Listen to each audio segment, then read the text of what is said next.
Nice to see you this morning. If you're even there yet. Just went live on YouTube. So do we have a second YouTube camera today?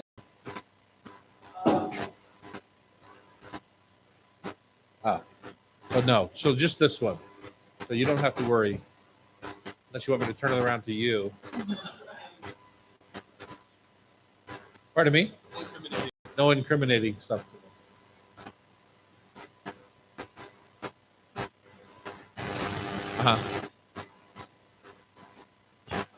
Okay. All right. It's like reflex, though, at this point. I'm know. like, well, we did get on first tribute. Sitting on our hands.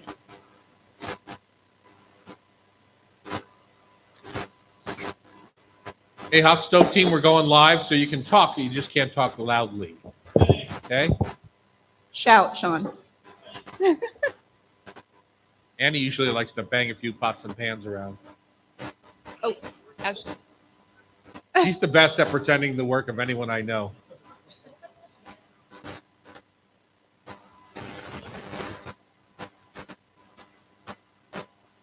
Okay.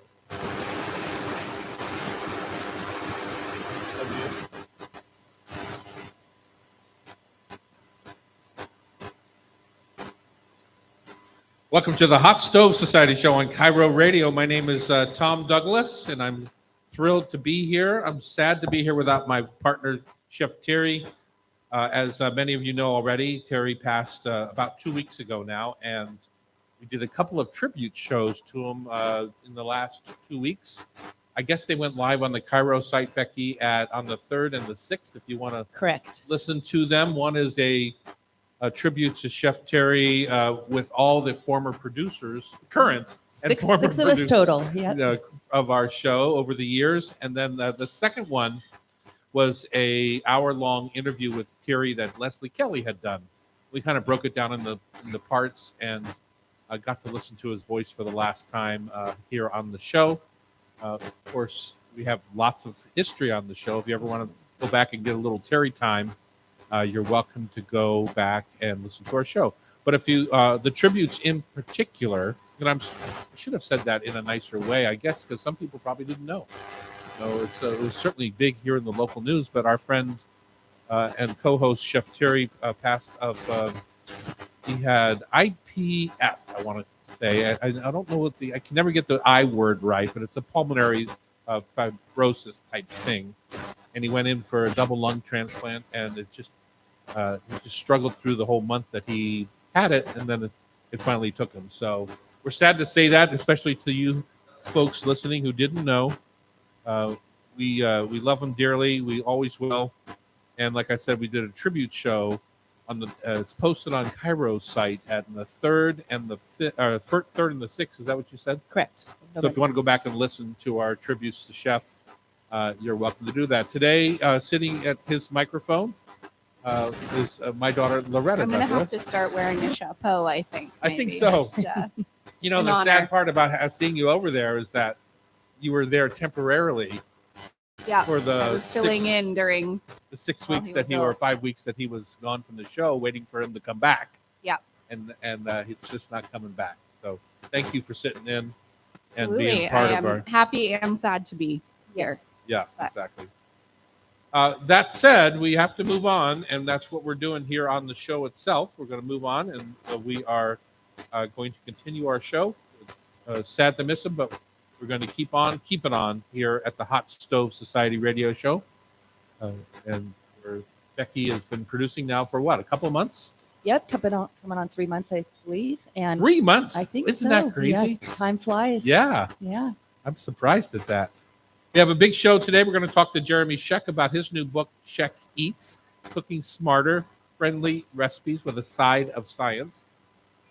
I wonder how much of this has to do with Kenji and the whole science side of his book influence.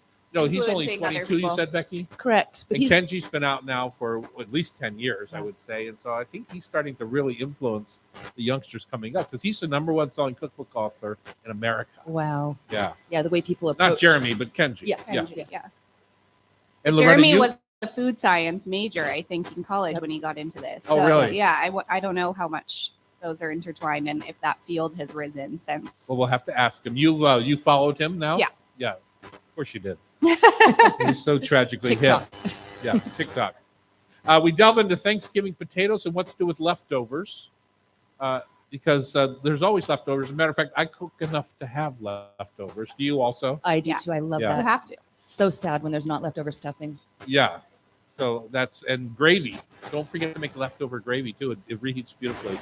If you listen to the gravy god, he's around here somewhere. I'm looking You at don't him. have your necklace today. I don't have my necklace today. I got a little He right. does have a gravy god necklace for Yeah. people that don't know. I didn't make it. It was made for me. What do you do when somebody makes you the perfect necklace?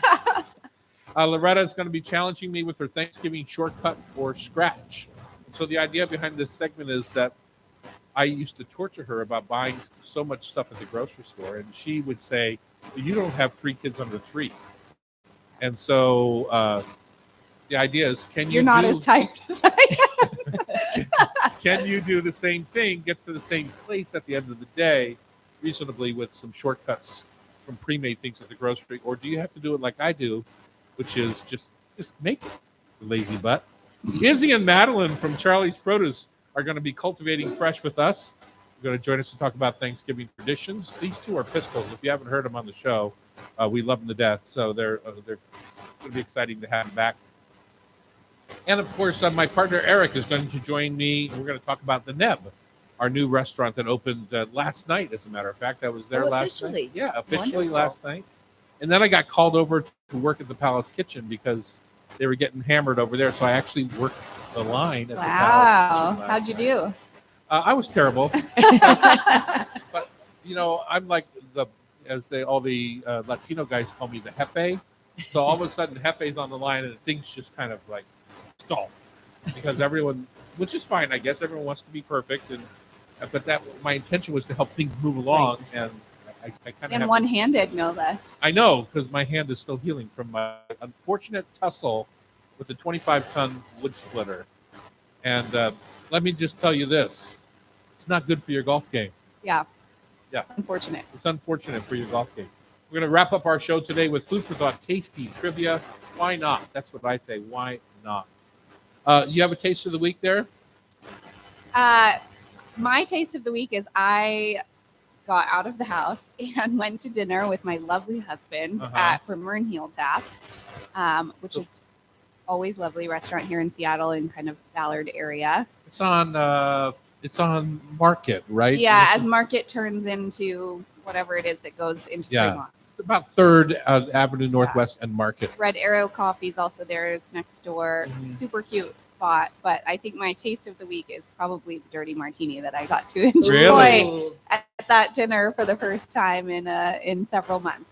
Between pregnancy and then newborns and all the things, I haven't had my perfect dirty martini in a long time. So Now, I have a few friends and obviously daughter that love a dirty martini, and I just don't get it.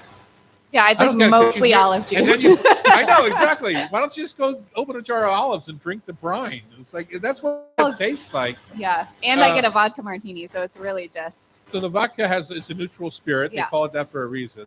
So that was just one drink that I've never quite got. yeah. There's something so satisfying about that super cold, crisp Olive dirty brine. martini. Yeah. Great.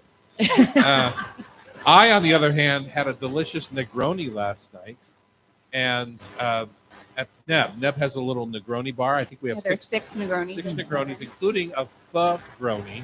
Phony Negroni. Phony Negroni that you They're discovered, my right? favorite. You drank these during your pregnancy? Yeah, they're so good. If you are looking for a non-alc that gives you that kind of like bitter, satisfying taste of a Uh-huh. Negroni, they're branded called Phony Negroni. I know they are, and I had one last night because I'm not drinking until after 5, and we were meeting at 4. But I did have a real Negroni after 5. Yeah, at 5:01. But I had the phony Negroni, and you're right. They are really good. They're really good. And it satisfied that kind of bittersweet craving that you get. Whenever I order Negroni, I want the bitter. I Right. honestly still drink them all the time. There's these other ones called San Bitter aperitivos that don't have quite the same. They're not quite the same, but those two that I discovered when I was not drinking have been Spell that for me. The SANBITTER. Well, it seems like an oxymoron because san bitter would suggest Yeah. that it's not bitter. They're bitter. They're like a non-alc aperitivo. Huh. And they're Well, fantastic. I guess I'm just saying I don't generally go in for like NA beers. An I'm not a beer imitation, drinker. yeah. It's like I'll just have a cup of tea, rather Yeah. than trying. It's like to me having baked meat. Like I'd just rather just have a great eggplant or Yeah. a great vegetable, big pile of broccoli than have faux chicken, right? So, but live and Phony learn. I Negroni. really liked my phony Negroni last night. Neb is, we're going to talk a little bit more about Neb later, but it's an interesting little animal because it's such a pretty space. It's gorgeous. I just love sitting in there. So, all right, let's jump back into our show here. Jeremy Sheck is going to join us in the next segment on Cairo Radio. It's the Hot Stove Society Show, 97.3 FM.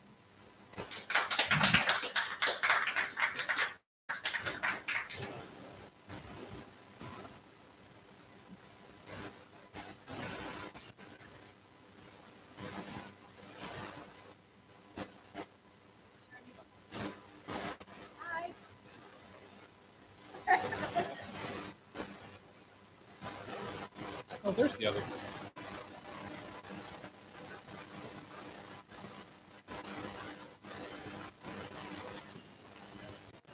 I don't have him talk because I don't hear him.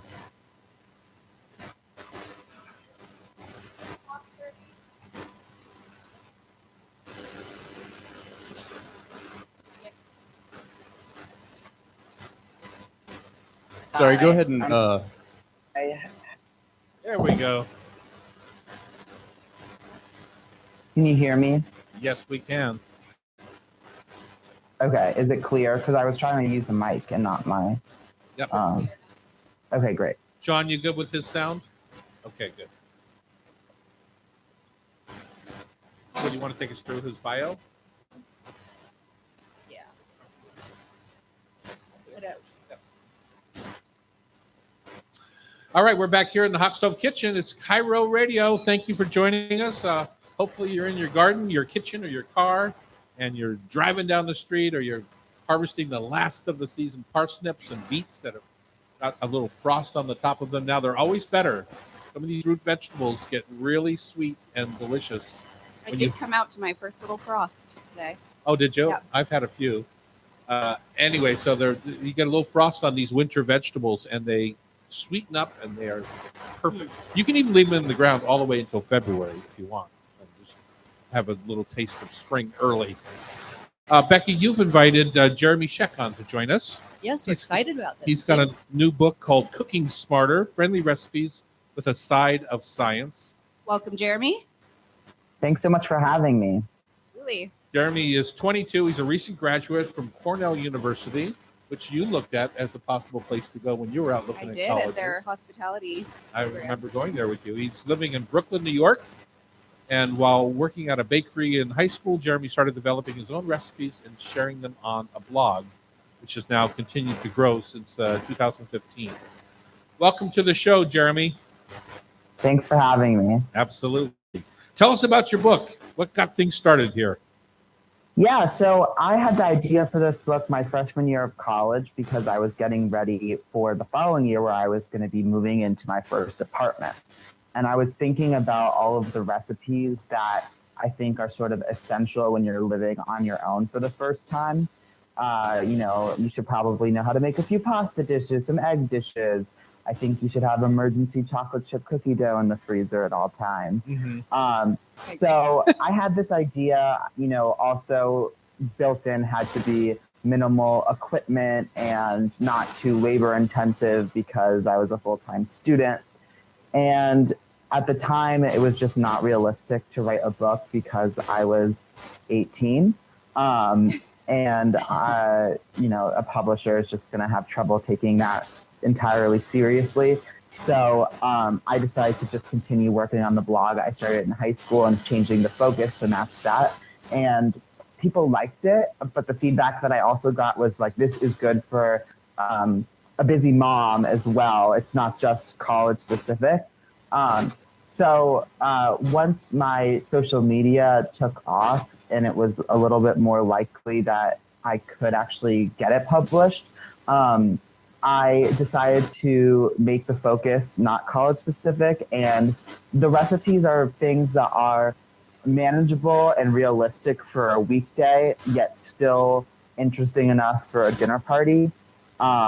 They use minimal equipment and minimal extra ingredients, so a lot of the staples are used in different recipes. There's a lot of recipes that only use the staples listed at the first section. All the baking can be done by hand. And there's also, because I studied in college, a variety of things, including food science and nutrition and culinary science and horticulture. I have different asides talking about different scientific things that you might encounter in the kitchen. Super fun. I was saying in the break on the show before you came on that I wonder how much influence Kenji Lopez Alt has had on many of the young chefs out there, because he's such a popular cookbook author and scientist. Yeah, I believe I actually have him cited in the book one or two times because he is so prolific, and for a lot of the scientific parts of the book, I wanted to actually cite sources. I grew up with a lot of different food media. Like a lot of the ways that I taught myself to cook was from like thrifting cookbooks and reading out of that. So I wasn't necessarily up to date with everything he was doing. But certainly he is a pioneer in this space. And so I, like probably most people, found you on TikTok and have been following you for a long time on TikTok. Can you tell us, like, how did that happen? What made you kind of want to get into that short form video? And I mean, it must have been crazy because it just blew up. Yeah, I mean, I got really lucky. I basically found that TikTok was a way for me to combine all of my interests and skills. I had been doing my food blog for several years. I had been practicing photography on the blog.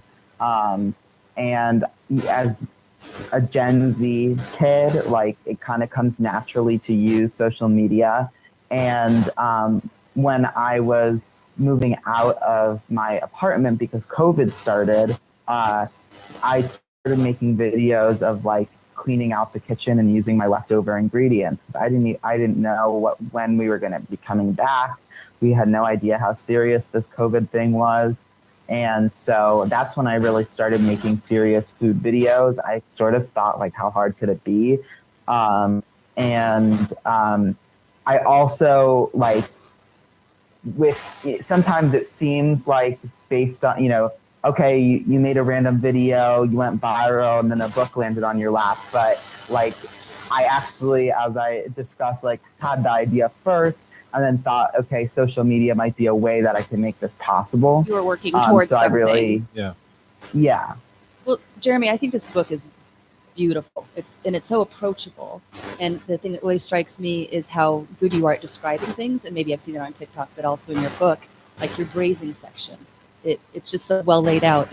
It's really easy to follow. And I like that piece. I mean, you must have to get good at getting easy to follow when you are making videos that are a couple minutes long, right? Like, you have to really distill down your explanations. For sure. People are determined to, like, take things the wrong way on the internet. So you have to get really clear. I also had experience teaching cooking classes at Williams-Sonoma, and they would hand me a recipe, and sometimes it was something I hadn't made before, and then they would say, "You're teaching this tomorrow." And you were 16 years old. Myself, and I would have to kind of see what the common issues were with that recipe and also distill the underlying technique. And I think a lot of recipes you could follow and it could turn out great, but that's like following a GPS and not realizing how you ended up somewhere. And so I try to write mine in a way that if you're a beginner, you will read through it and get the underlying technique. Like, you'll realize that, okay, this brisket recipe is just braising. But hopefully I think that they're still not boring for an experienced cook. Like, I think it's still interesting either way, which is not the easiest balance to strike. Absolutely. Well, you do a great job of it. So we have about a minute, Jeremy. It's a book packed full of recipes. Where should someone start? What's your favorite recipe to get started on, and the essential quality of this book? Sure. So I would start with the honey lemon chicken. That's one that like my brothers, who are not the most gifted cooks, make when they have so kind. company. And I also love the coffee cake. It's from the bakery that I worked at in high school.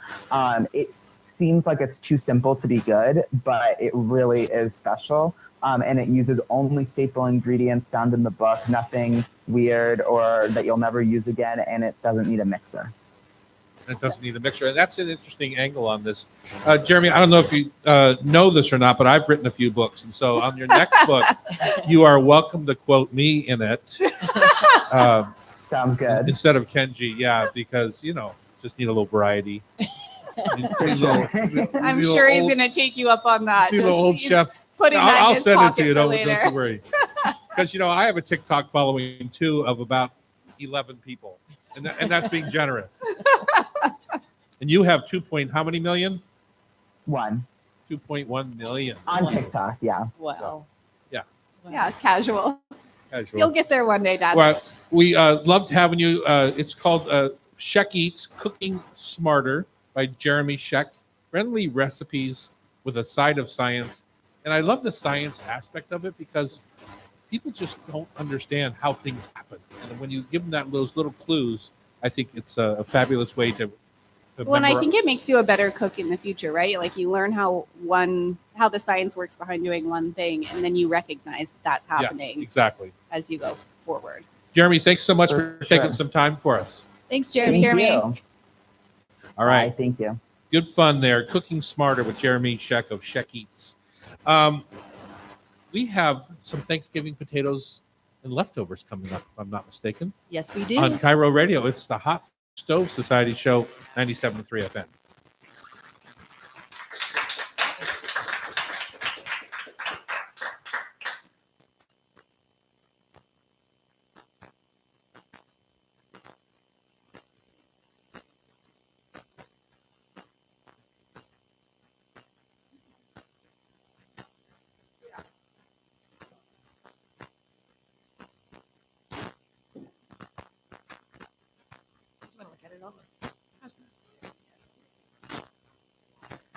Seems like a nice kid. Yes. I think Party it's so funny. Like that feels so young, right? Uh-huh. Like that's how old you were when you, I am. I was the Just chef your- at Cafe Sport. became a Right. chef somewhere. Like Yeah, Becky. Good. Laura, to bring that mic up to your face a little bit more, if you or sorry, I you was just scoot doing to so. it.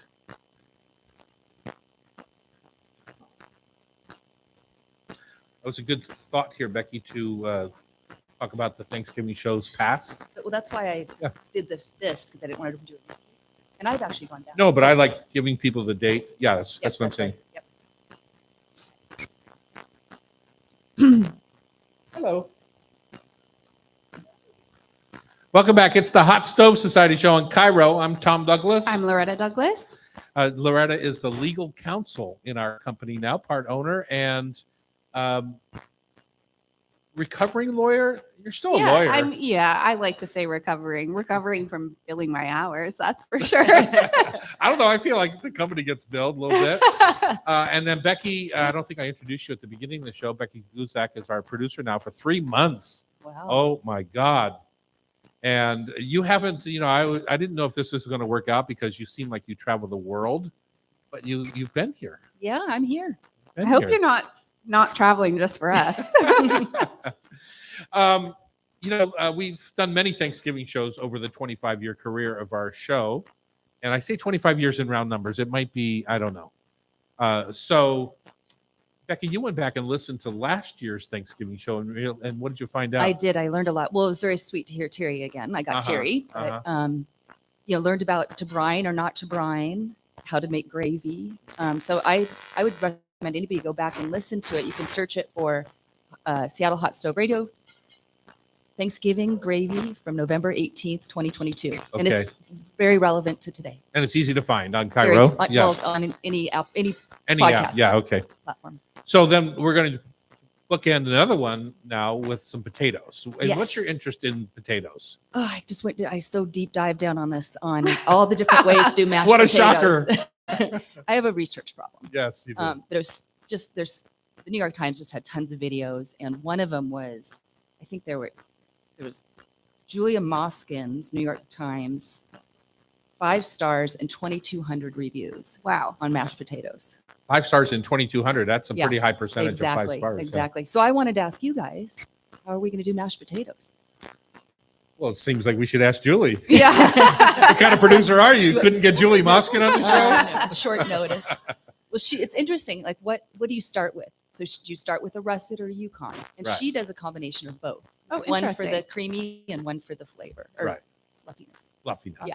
The russet gives you the fluffiness. Okay. The Yukon's a little more dense and gives you the creamy. It's more wet and blah, blah, blah. And then when I think about it, I think for my Thanksgiving party, if I'm asking someone to bring potatoes, do they want to do a make ahead? So I kind of think about, what do you want the end result to be? Are you going to be doing it that day, or are you bringing it? We So- don't really do mashed potatoes at our Thanksgiving usually.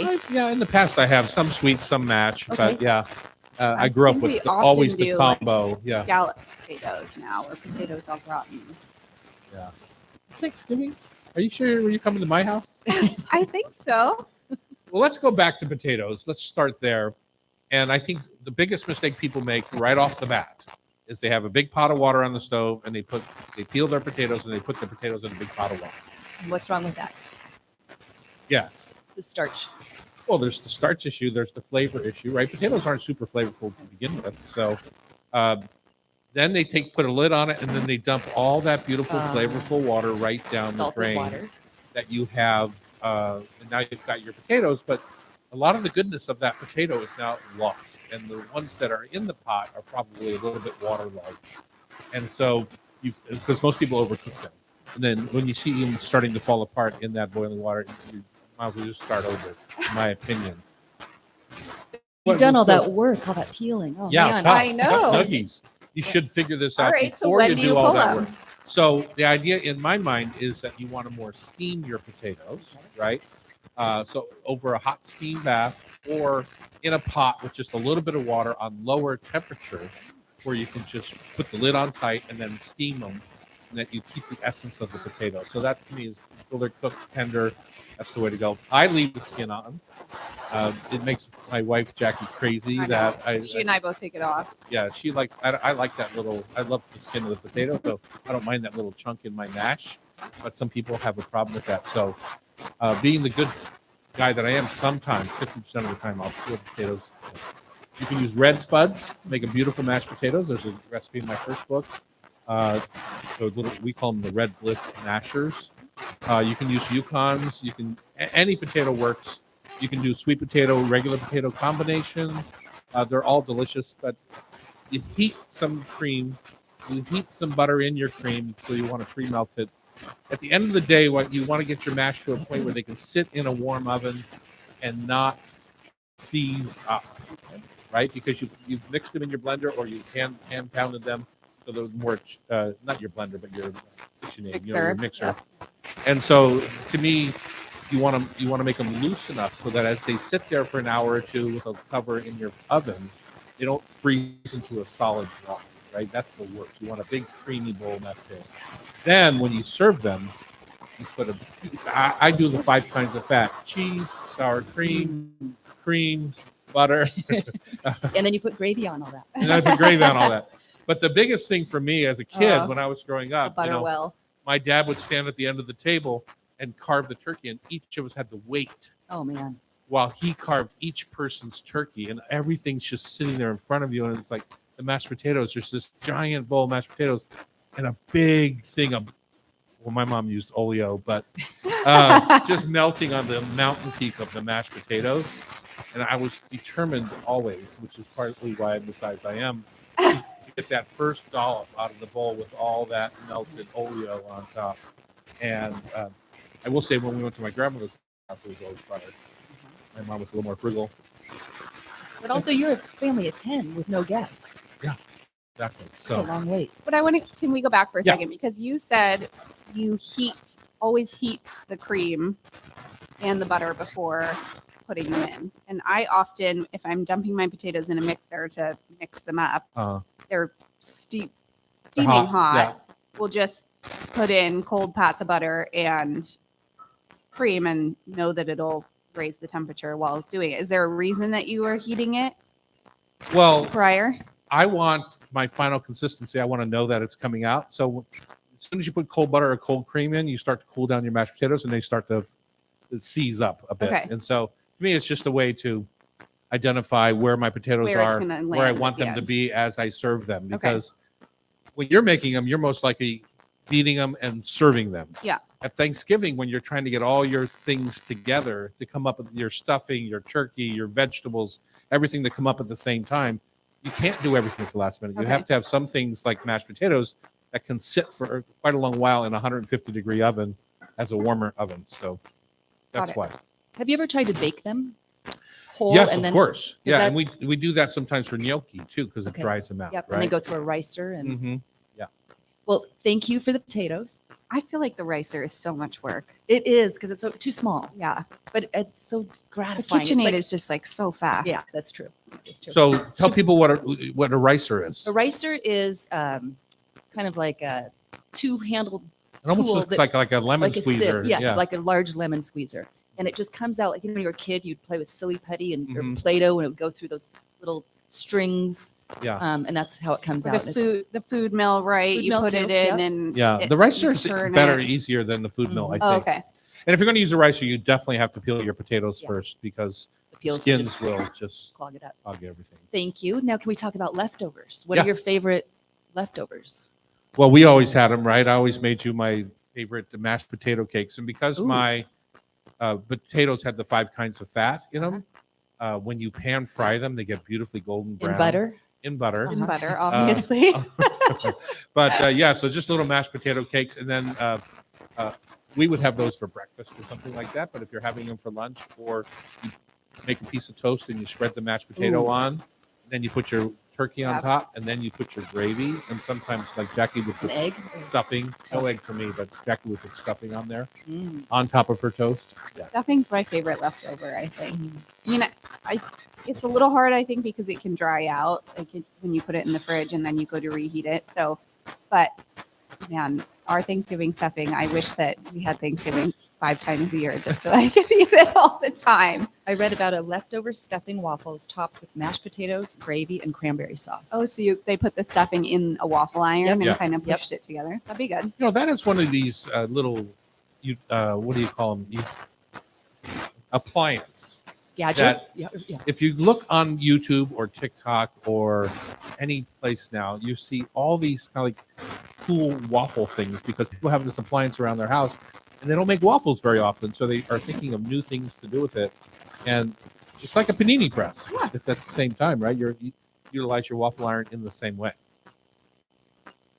Oh, and then going back to Julia Moskin's recipe it was turkey tarragon pot pie adapted from Julia Child and Jacques Pepin's recipe. And that's the one that had it wasn't her mashed potatoes. It Oh, was that. I bet her mashed potatoes are probably Yeah, good. I think that had 4-star ratings on her. Well, if you want the ultimate mashed potato where you don't really care about how much butter is in there, John Sundstrom up at Lark makes a beautiful Oh my Robuchon. the God. Robuchon potatoes, and I think he still makes them. I'm not sure, but I think they're still on the menu at Lark. But They're Where- like stretchy because they have so much cheese I in them. know. They're and so you good. literally, you know how sometimes when you're making mayonnaise and it breaks, it separates because Mhm. you've added or hollandaise, you've added too much butter than what the eggs can handle into an emulsification. Those particular potatoes, Mhm. they can break. There's so much butter fat in them that they can And a break. lot of effort. He made them for us at summer camp Uh-huh. with a perfect little spatula. Right. Beautiful. Swoop, yeah. You have to beat those pretty hard to get that. But the problem with those, in my opinion, is especially at a big dinner, I like those as a side, Mhm. even not even with a big steak, because they're just too rich. So they should almost be a course or a meal in themselves, because when you add that to stuffing and to turkey and Too to much. gravy and all the other things, you don't feel good afterwards. Maybe some roasted carrots and broccolini and have call the it good. potatoes as your Yeah. entree, right? Yeah. When you're going for that, and you can look it up online. It's called Robuchon potatoes from They're so Joel good. Robuchon's restaurant in Paris, and so it is it's Classic. super fun. Yeah. But you don't want to eat them every day. I don't know about that. What do we got next, Becky? We've got Tomas Haas in the house. He's the VP of Food and Beverage from Noble House, and he's going to talk about beautiful 6-7 restaurant on Pier 67 in the Edgewater Hotel. Where you can fish from your window. Exactly. On Cairo Radio, it's the Hot Stove Society Show, 97.3 FM.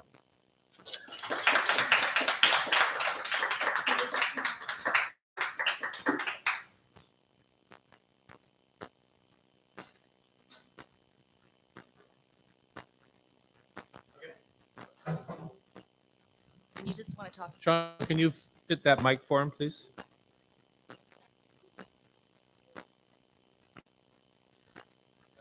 Hi. I noticed. You noticed? Like, We want your sexy NPR voice. Yeah. I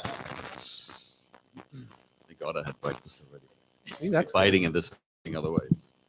so. Sean, pull it close to him so he doesn't have to lean over, please. I got it. All right. There we go. I would like that. Yep. Perfect. All right. This is Loretta. I'm Loretta. Yes. Nice to meet you. I heard. Thank you. Nice to meet you. And how do you guys know each other? We went to college together. My And- wife and Who are you pointing to? Oh, Kip J, my friend over there. We went to University of Washington together, and then Kip J and Tomas have been married for 20 plus 3 years. years or so. Yeah. Yeah. I moved on 24 next in January. When they yes. count down the minutes, does that mean something And- good or bad? That's right. And we travel every fall together Yeah. with another couple, and we were sitting on a bus, and I was emailing with you about doing this gig, Uh-huh. and I said, Tomas, would you come on? Would you come on the show sometime? Because I think the whole history of the Edgewater is fascinating, Uh-huh. and what you've done to the restaurant. Yeah. So that's So I'm the F&B guy for Noble House Hotels and Resorts. Oh, as a company. Yeah, I'm a VP of food and beverage for Okay. them. Yeah. For the last 23 years. yeah. So Edgewater's or 6-7 is just one of your how many restaurants that you have to hire chefs for? About 40 coast to coast, you know. But that was the first one I birthed myself when I arrived here in Seattle. Best friend, Oh, really? Yeah. You know, that's, Gretchen? Oh, yeah? yep. Youngsters, you can never tell who's the BFFFFFFF or who's the BFF. It just doesn't have Yeah. to be numbered. It Huh? doesn't have to be numbered. Well, it's It a can have many. Best suggest a number. I'm good. Thank you.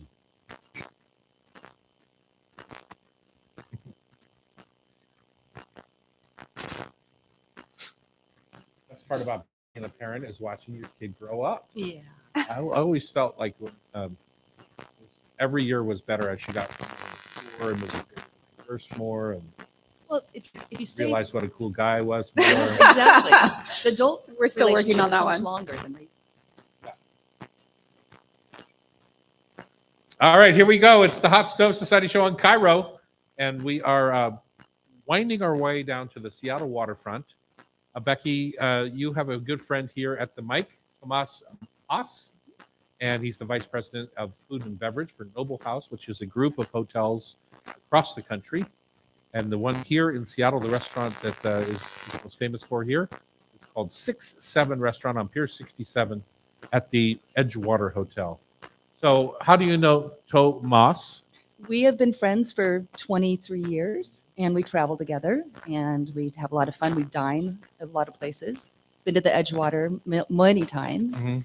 and I thought it'd be really fun. He was explaining to me the history. I didn't realize that the pier, the Edgewater, now the Edgewater, was built in 1962 for temporary housing. For the World's Fair in Yes. 1962. That's why I Yes. asked I was here. Yeah. But, Yeah, you were here. We stayed in the Exactly. tent up somewhere out of town, but I was here. Yeah. So welcome to Moss. Well, thank you. Thanks for having me here. A pleasure to And be you know, here. it's still temporary housing if you want to think Yeah, about it. That way. it is. That's a really good point. Yeah. Average stay is 2.5 nights. Is it really? You are getting crushed down there right now with the construction on the waterfront. That's been a difficult thing to deal with. Yeah. I know at the end of the day, I don't know how much longer you have to deal with that, but at the end of the day, it's going to be worth it. But It'll be great. Yeah. But it's. I Yeah. know I was talking to Bud over at Pier 66, the Anthony's down there, Yep. and it's hard. I mean, they're even worse off, right? Yeah, Because it's hard. you get to the Edgewater, you just scoot down Wall Street, right? Mhm. And then you're there. You can avoid basically. a You lot can of it, avoid yeah. that, right? Yeah. Particularly if you're not coming from along the waterfront, right? But yeah, it'll be great. You just need to bite it. Need It's to just get the same through it. with the 520 bridge development, right? And Oh my getting God, on and that's off horrible. there. I it's belong the to- same way, you know. I belong to Broadmoor Golf Club over there, and it takes me now an hour and a I half know. from Ballard to get through that 520 I mess. know. Yeah. I know.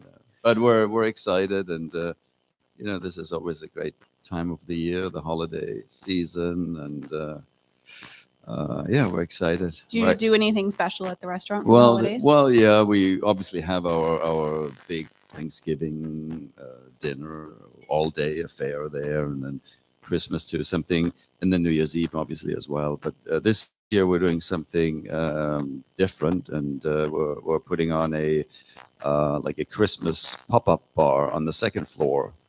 We have 6-7 Lounge already, Mhm. right next to the restaurant, beautiful. overlooking the water and everything, right? Which is a pretty happening place. But we thought let's do something different this year, and we're doing a Christmas pop-up bar in the second floor in one of our rooms there. We have a third-party designer and decorator totally deck it out. And sort of like a holiday dive bar with a fun cocktail program Uh-huh. That and sounds some. awesome. That's a big room if you can have a pop-up bar in it. No, it's Like not, a banquet room. no, it's yeah, but it's not the Oh. fourth floor Okay. ballroom, so to speak. Okay. We have like a meeting room, I see. quasi the Rainier room. I was Which- thinking you're going to have like a king-size Murphy bed. Get it out of the way. No. It's a meeting room, and that we're converting and so totally decking out and making cozy and dark. sounds and so fun. with cool playlists too. We have Mhm. a great music mixologist in Miami. I've been using for 20 years. That Mhm. cuts our playlists and all of that. So it'll be really fun. And we have like aged eggnog and hot butter rum, tiki Santa, a bunch of really cool peppermint white Russian, and all these cool things served with some small bites and all of Yeah. that. So. Let's talk about aged eggnog for a second. Are you fluent in that? Do you know what you're doing with that? Because I had a chef here at the Lola at one point that would give us each a quart of aged eggnog, and then you look at it, and it's in like some odd bottle, Right. and it's been aged for 2 years, and you're thinking, do I really want to try this? Well, the egg portion of it won't be aged for long, Right. We don't want that, but it's I rum. think there's a Scandinavian background to that. If I'm There not is mis- indeed. Yeah. Yes. It's So- So tell Yeah. us about 6-7, Becky. What do you love about the restaurant?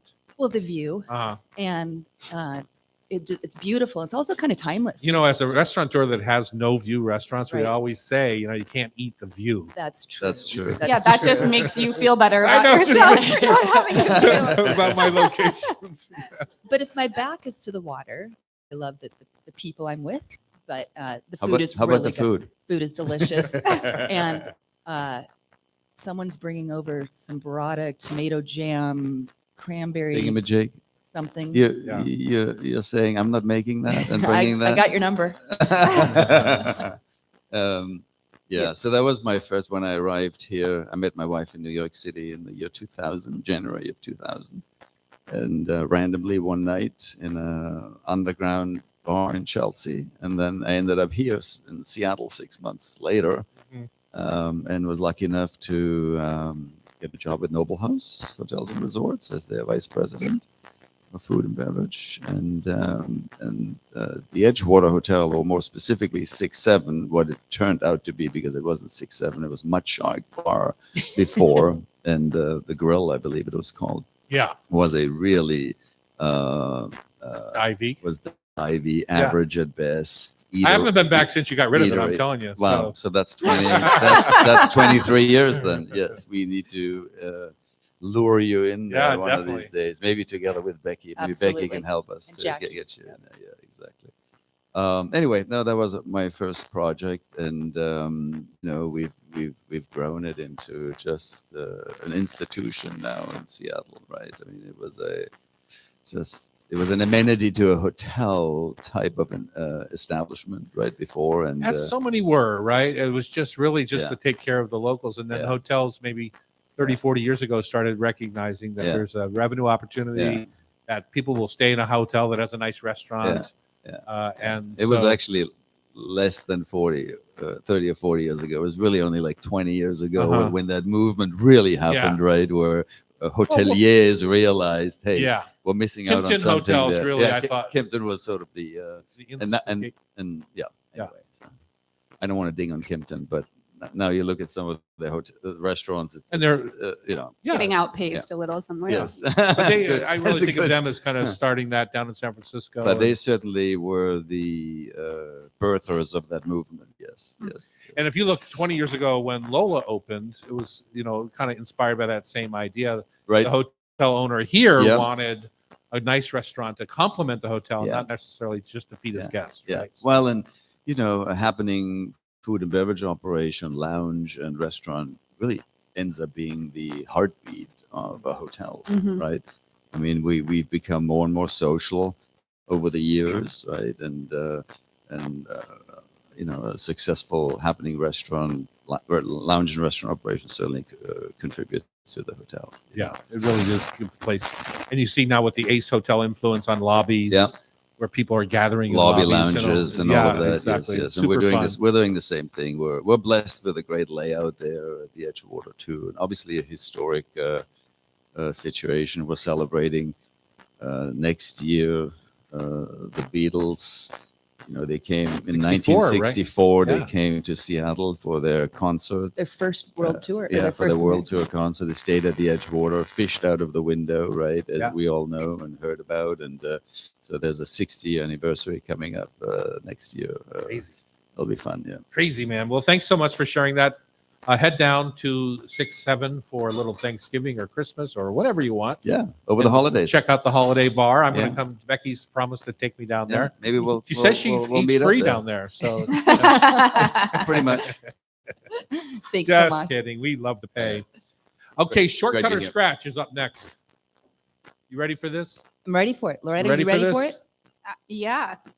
This is going to be a different one. So we're going All to see right. how it goes. And we get to taste something too. It Yeah. sounds like. Thanks to Tomas Haas. Tomas Haas. Said that You had wrong. an extra. From the 6-7 restaurant down at the Edgewater Hotel on Pier 67. We'll be right back on Cairo Radio. It's the Hot Stove Society Show, 97.3 FM.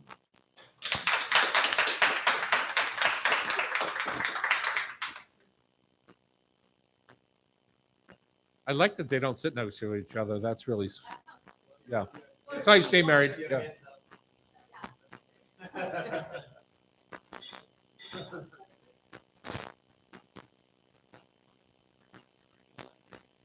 Oh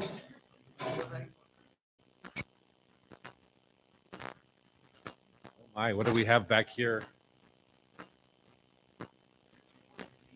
I don't want to eat.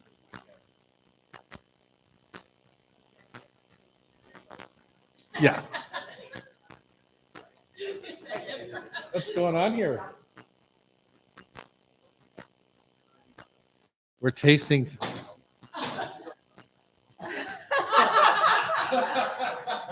What would Chef Terry say if he looked into that pot of stuffing?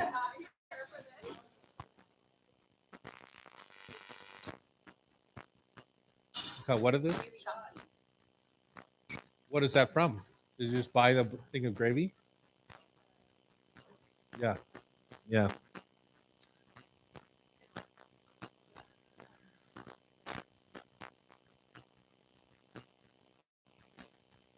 Want me to heat the gravy or do I have to eat it cold?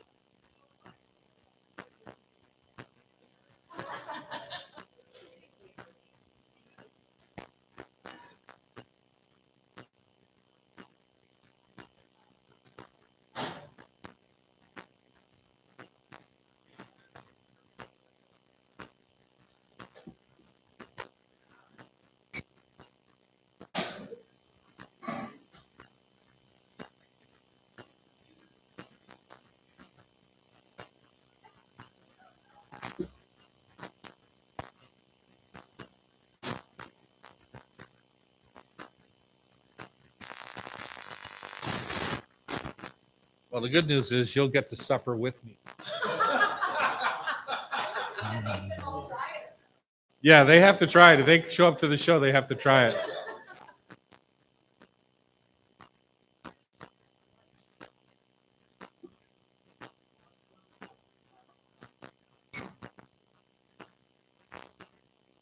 How was your breakfast?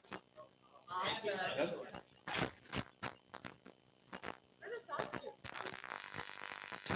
Spanish meat salaria, I think they're called, in L.A. Oh, wow.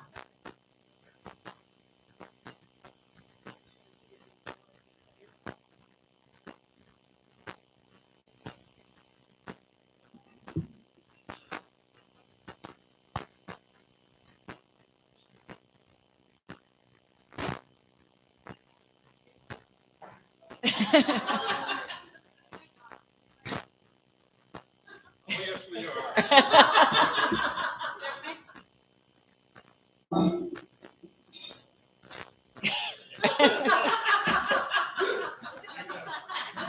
So Loretta brought the ingredients. Tom hasn't seen them.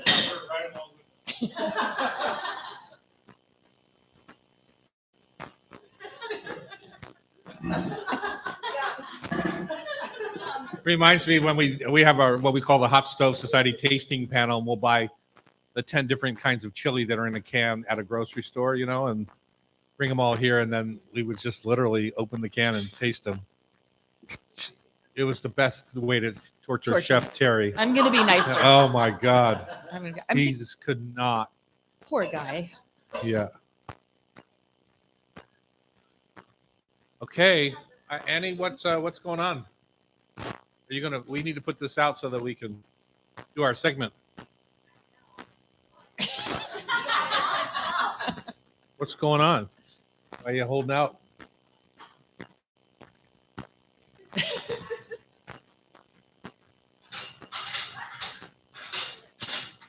One, two, three.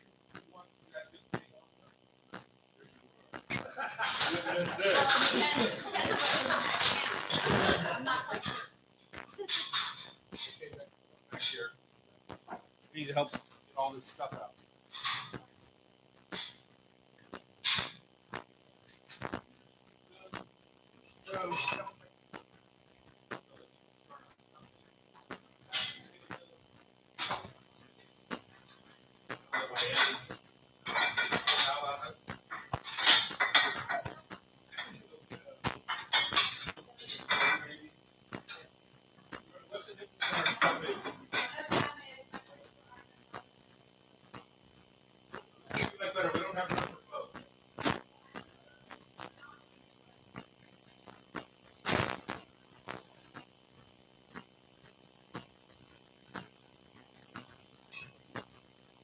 All right, just put a little bit in there.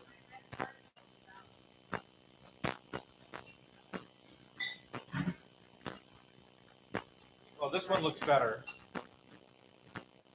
Which one is that?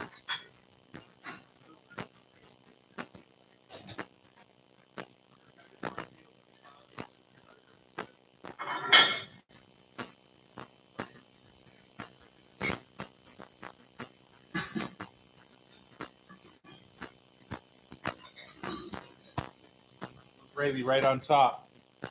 Oh, over the stuffing too, if you would.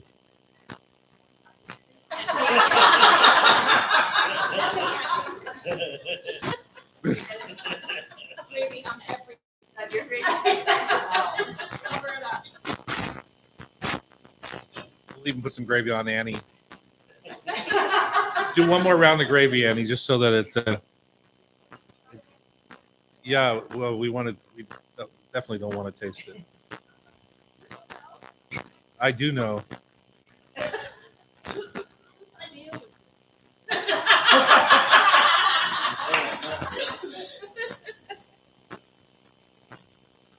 All right. Get that the hell out of my kitchen.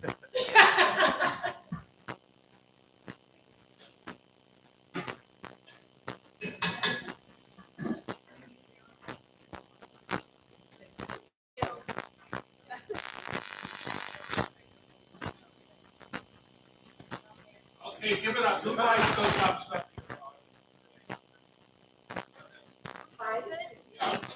Yes. I love it. And what do you love about it? I don't know. No, wait. We're going to ask you. You come up to the microphone. I mean, a lot of people buy it because it's floor stacked at every grocery store. Yeah.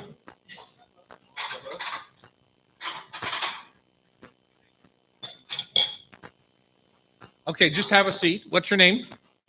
Diane. Okay, Diane.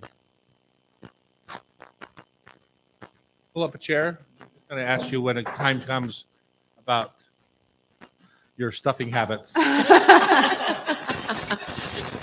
you talk.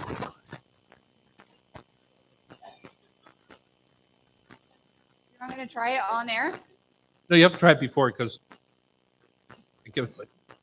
eating with your mouth full on the air doesn't sound good.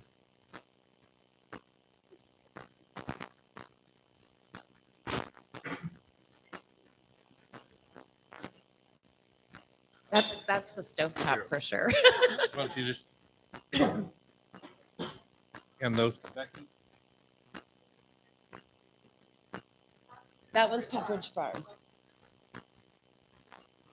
And did you say it did come with the cranberries and stuff in it, or did you add that?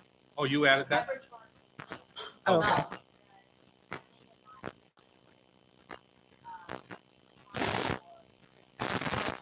Okay, that was added.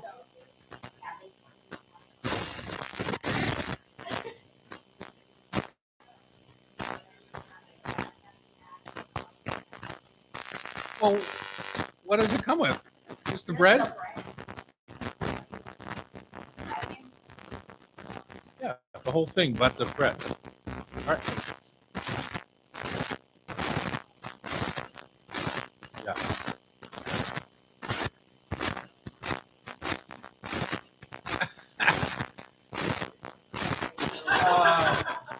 Rosemary extract, citric acid.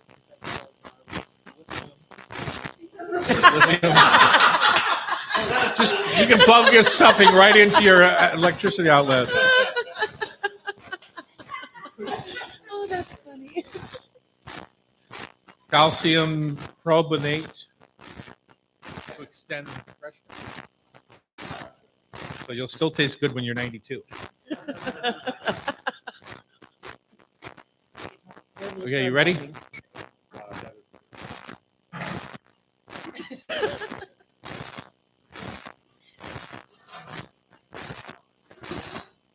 Yeah. All right, here we are back in the kitchen. We are working our way through a from scratch or Shortcut. shortcut Shortcut. Thanksgiving side dish event here at the Hot Stove. See, this is why you want to buy a ticket to come join us because you get these little extras that just you can't get anywhere else. Our audience is really thankful for this segment Yeah, right now. exactly. Yams. My from the name's can. Tom Douglas. I'm Loretta Douglas. Becky is our producer here today, and we're trying this little segment that we call shortcut or from scratch. Yeah. And that is, I think that a lot of people like you, Loretta, are always looking for a way to get a meal on the table the fastest way possible, but you still have a palate. Yep. And that you want it to taste good at The the best same. one in the family you've Yeah, at times exactly. said. When you were 6 years old. Anyway, so here this we is are. a little different. So Normally tell us on where this, we are. Yeah, normally on this segment, I've done shortcuts that I take all the time.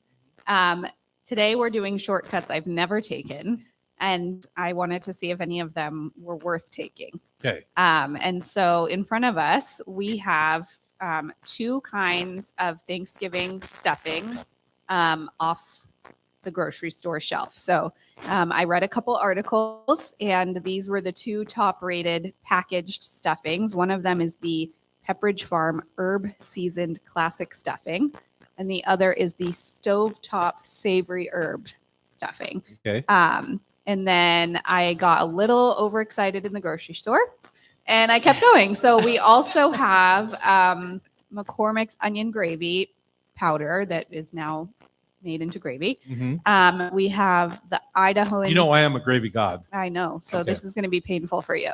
Okay. We have the Idahoan classic mashed potato.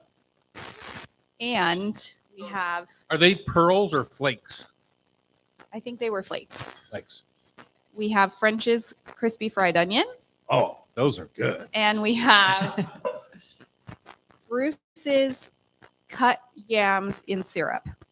And these, I believe, are typically used to make a sweet potato casserole. We just have them whole To try in front 'em, of yeah. us to try them. So, Well, let's just say that's my favorite thing on the table. No, that's not true. so here we are with a Thanksgiving taste off. So I'll just say I've never used one of these packages before. Me 'cause, either. It's just a little bit foreign to me. But one of our audience members does. Diana's here at the mic. She was nice enough to come up to our microphone. And so when I said, who uses these products? Because I don't know. I always see them at the store, but I don't know who uses them. Diane said, you use them. I do. And you use which one, of the stovetop or the Pepperidge The Farm? stove top, yeah. And so tell us about it.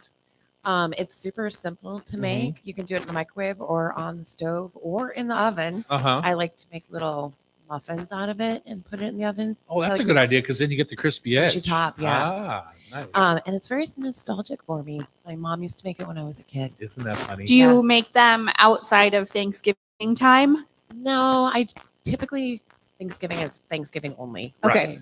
Mashed potatoes is the only thing I make outside of Yeah. Thanksgiving. I think about Thanksgiving in that way too, in that it's not a place for me to want to experiment. It's one of those few times a year where I just let it be Thanksgiving. Totally agree. I love it that way. And so, And you do end up with those nostalgic kind of flavors, I think, because of that, because people are a little bit more sacred around Thanksgiving, I think. And you make the things that your parents made. And, these stuffings my parents certainly didn't make, but, I was just going to say that. But my mother-in-law will use a packaged stuffing also. That I think is probably the only other time I've ever had it. One year, my mother-in-law made oyster stuffing. Oh, no. And it was the only year I ever went to her house for Thanksgiving or Or let her contribute. that was it for me.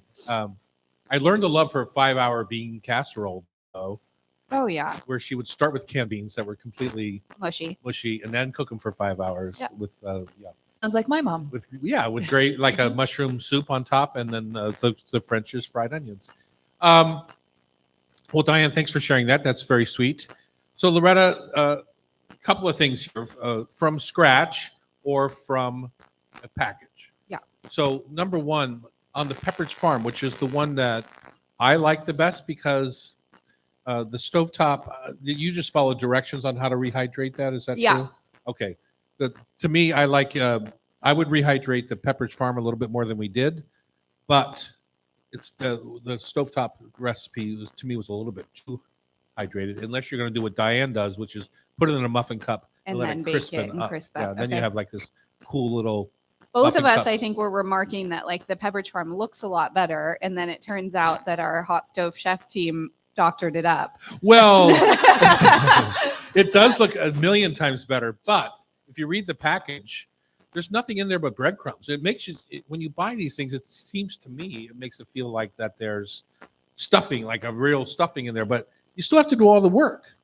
Yeah, so this one you can make alone, but it recommends that you add onion, celery, pecans, and cranberries. And so they did. And when it came out, I think both of us were like, oh, look at those whole pecans and things like that. Yeah. So this one is probably more of a shortcut. It's just bread.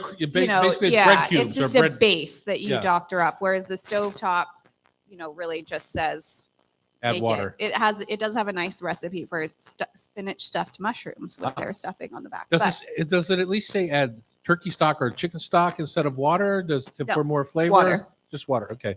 All right, then let's quickly go through the other. We have the gravy. What did you think of the gravy?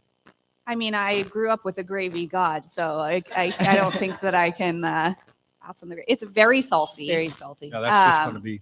and it just tastes bakey, Yeah, it tastes like good. onion powder kind of thing. And then let's Yeah. delve into these mashed potatoes. Becky, did you have a feeling on the mashed potatoes? No go. You got to No-go. really make Just make real just mashed make potatoes. real potatoes. Yeah.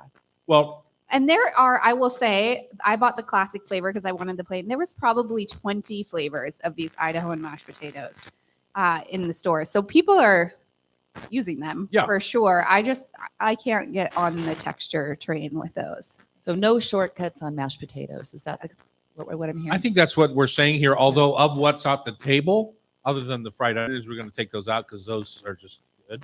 They are really good. These French's crispy. I fried think the onions. mashed potatoes were the best thing on the table. Oh. If you're gonna skip a step or try to save a burner space or something, to me the mashed potatoes, because of the gravy on that you're gonna put on top. I do think the mashed potatoes would also be like the most easily doctored. Like if you stirred in some Cream. good real butter, some cream, and some Parmesan or something like that, like you'd probably end up with a product that is serviceable. Right. Could you make your pancake or your cakes the next day with that I would consistency? say probably. Okay. They do. They look like they want to kind of fall apart though. They look grainy and they taste a little bit grainy, which is because they're little flakes, I guess. And then how about these syrup yams? Well, there's a reason I didn't mention those again.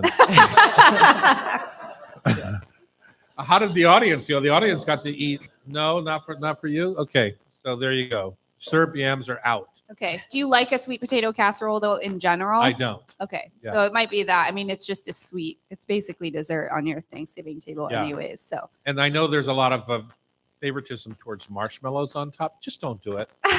Just one year, just break your habit and just and just don't. just evolve. Just evolve.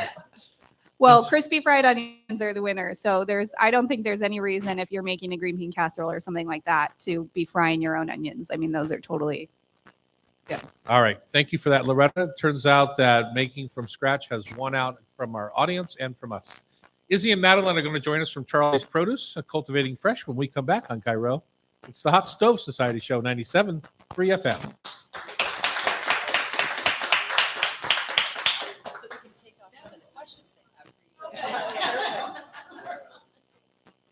That's fine. You guys have ditched us for so long.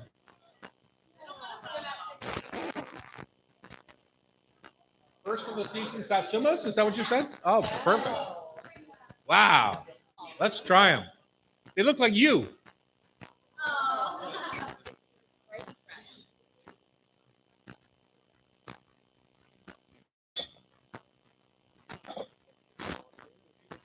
Sean, did you say something mean to these guys when they were here? Because they just haven't showed up again since for months now. Yeah. My presence. Okay. I will.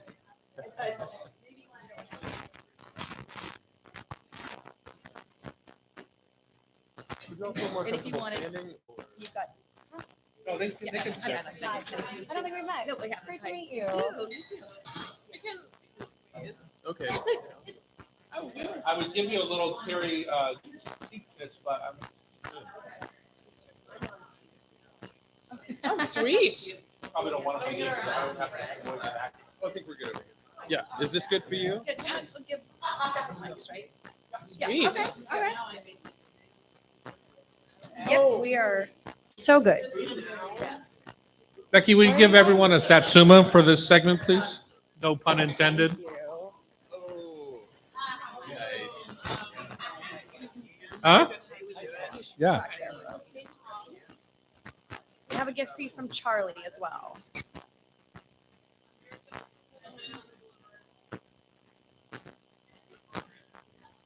Good question. Charlie is sadly appropriate. We got you, yeah. Sweet. How's my dear pal Laura? She's doing good. Great. She says hi, by the way. She does. We asked her to come with us to come say hi, and she Uh-huh. said she'll come next week. Or on the second, whenever the next taping is. In a few weeks. Yeah. I told you she I looks do just like the match. Satsuma. It wasn't even on purpose. Never give that up.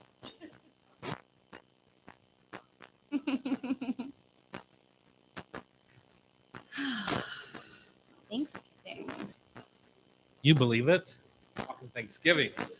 It feels weird. Oddly, we'll be talking Christmas right after that. Oh, there you go. Who could have guessed? Never would have known. Yeah, we got those instant mashed potatoes. Before you even said what they were, Izzy goes, I know me some instant mash when I Do ya? have it. Yeah. Oh, yeah. Within seconds of trying it, she was like, I know this. This is instant mash. It's Are you backpacking. the only instant mash I ever eat is when I'm go to KFC Oh. and I have their Those are- because I like their KFC coleslaw. That's my thing that I like there. Yeah. It's lightweight and it's the fastest backpacking food because it takes 2 seconds to Really? make when you're and in the it backcountry. still fills you up. Oh, yeah. Oh yeah. Feels just like home.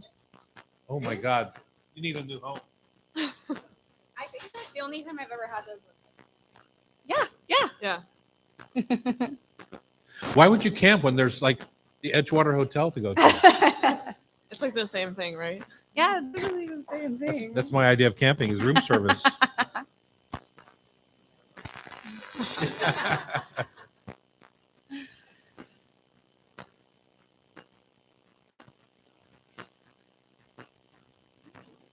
I don't know if we've.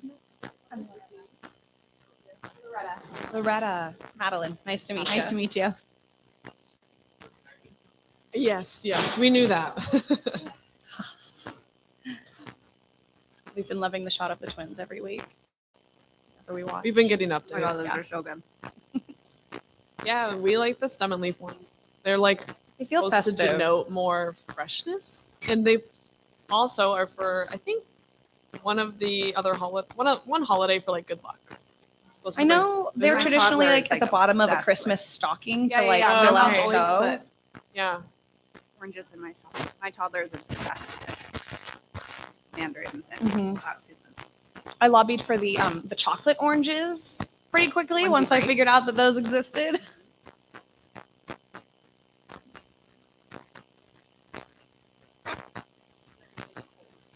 Yeah, they got to be Is it- impossible. They have to be Not like for me. impossibly cold. Really? I Dude. love when they're just that like icy cold Yeah. that you like.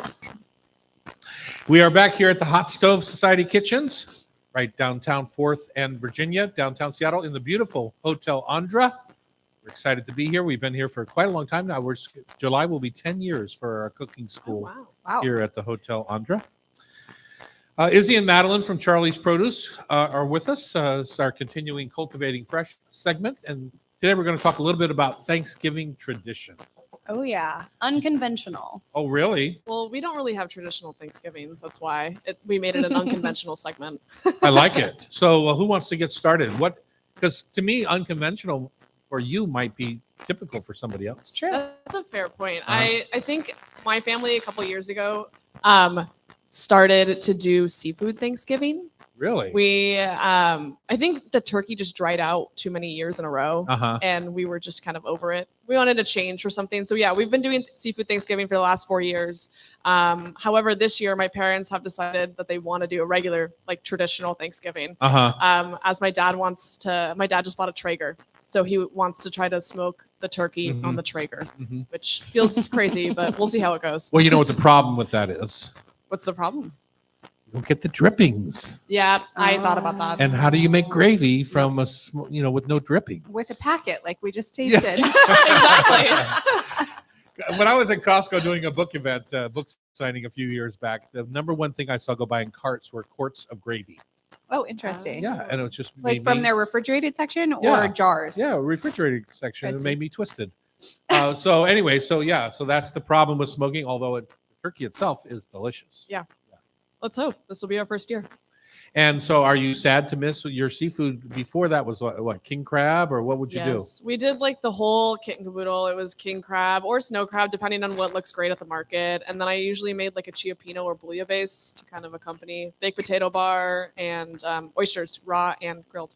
Baked potato bar at Yeah. Thanksgiving. That's not very traditional. I guess not. We love baked potatoes, so we kind of make. Well, I'm glad you actually buy one thing from Charlie for your Thanksgiving table. That's He's gonna nice be 'cause I thrilled don't- that you came on Yes. this segment. Yes, but yeah, we even put some caviar on top of the baked potatoes. That's how we Yeah. tie it back into the seafood. theme. Lovely. On the flip side, mine is slightly more conventional, which is big Southern family. Wait, let's go back Thanksgiving. to the beginning. I was going to say, family or no family? big family. Big family. My grandparents have 10 total kids, 4 of which are biological, and a horde of foster kids as well. Mhm. So we can have anywhere from 30 to 70 people Oh my God. at Thanksgiving between 2 different houses across a street in Alabama from each other. So it's conventional in the gender roles and the turkey and the gravy, but it's unconventional in the absolute requirement to have fried chicken, mac and cheese, fried okra, black-eyed peas, Uh-huh. and more pies than anything else. Uh-huh. As long as the ratio of pies to not pies is over 50%, Right. we've done it You're right. all settled in. And your pies are Southern also? Like, are they sweet potato Sweet pies? potato pie and- or Everything. Everything. Sweet potato pies, Pecan. pecan and chocolate chip pies, which is my favorite. Pumpkin, apple. I'm trying to remember the craziest one. I think we had a banana cream once, which felt very out there for them. Right. They were a bit shocked, but it was delicious. So turkey and fried chicken and ham, and ham. Oh, you didn't tell me there was a ham. everything. Everything. Wow. Everything. you can make. Sometimes So- also steak. And do people pick a protein or do people get like a little bit of each? Well, It's typical. it's the challenge to see if you can get one of everything onto your plate. Got it. I have seen the 2-plate method a couple of times. I've never seen it succeed though. Okay. Yeah. So a couple of things. One is, let's go back to the meal itself, the stuffing.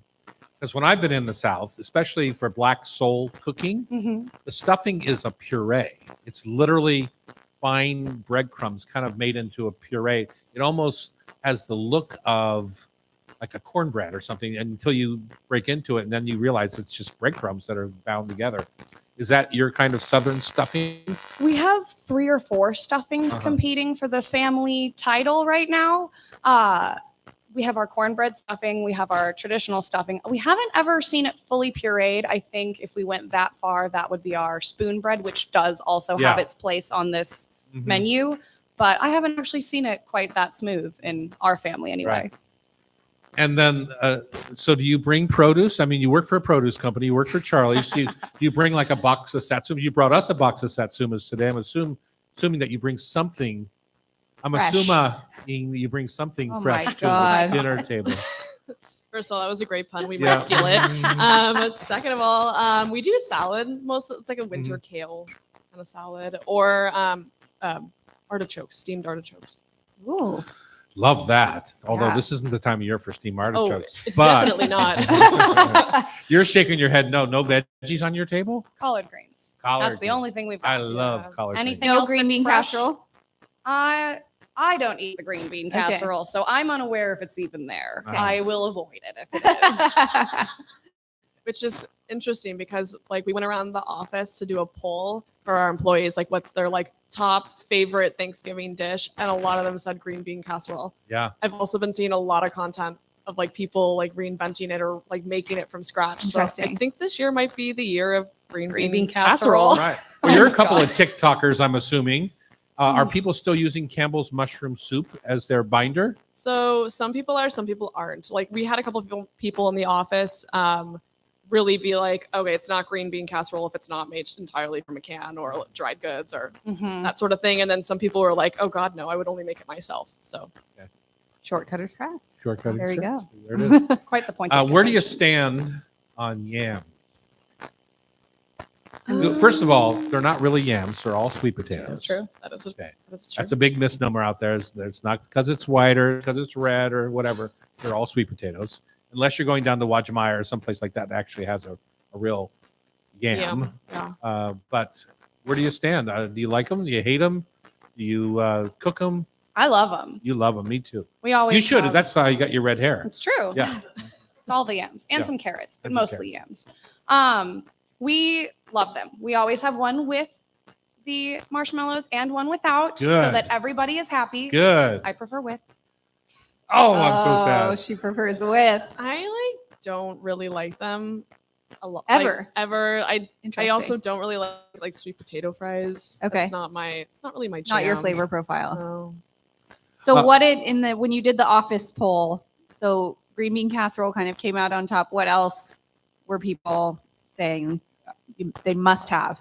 Well, we had one person tell us succotash Oh, About 8 times. like He wanted to reinforce Okay. that he Really needed to have know. succotash. Yes. Really needed everyone to know. And then Okay. we had dark meat turkey as well. That was Charlie That was Charlie. and those around him.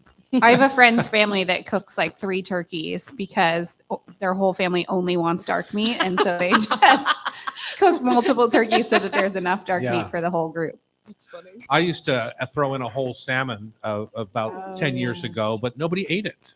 I'd eat the They all salmon. wanted the turkey. And I love making a whole salmon to go along with the whole turkey. I like that. But it sounds like Laura, your boss, my favorite person at Charlie's, Mm.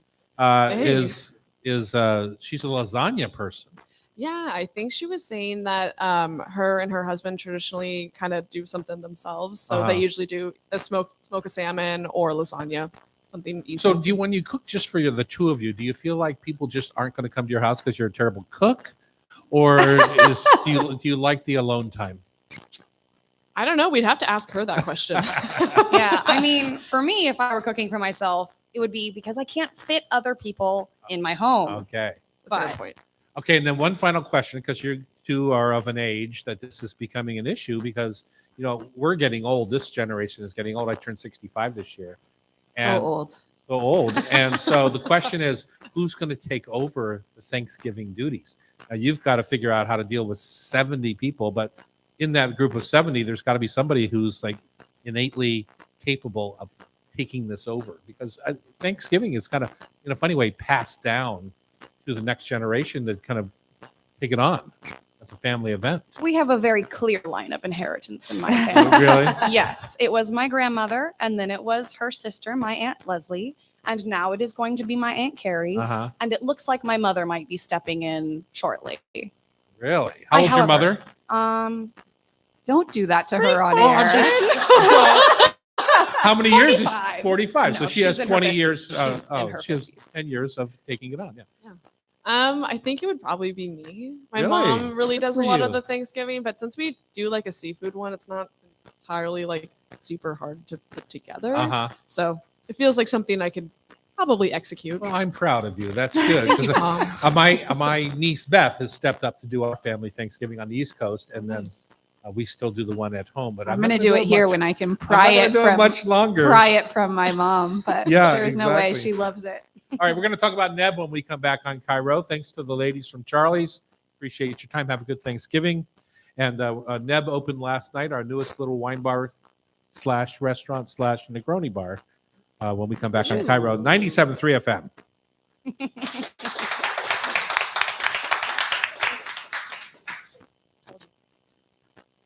Oh, he was here. Yeah, I'll text him. I don't know where he went. Might be in the office or out front. He might be sitting out front. Happy Thanksgiving.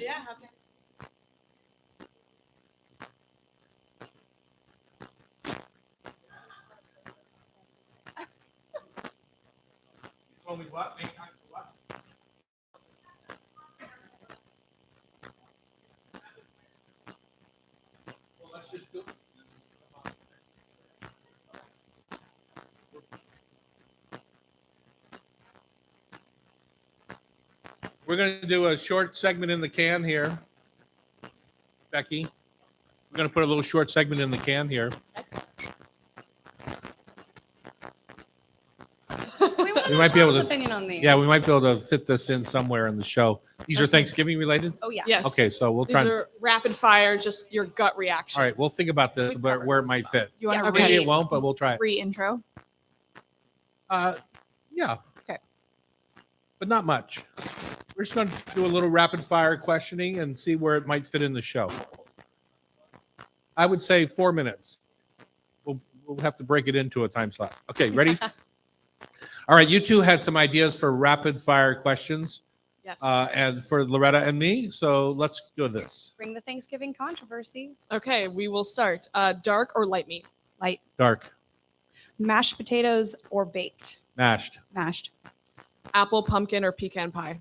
pumpkin, apple, Marshmallows on sweet potatoes. Hell or no. nay? never had it. Okay, stuffing, which is inside the bird, or dressing, standalone baked? Dressing, dressing, And finally, green bean casserole from a can or homemade. homemade, but I've also never had it. I would take either. Here. Wow. Oh, nice. Consider it a lesson from my mother-in-law. Thanks, you guys. Yes, Thank thank you.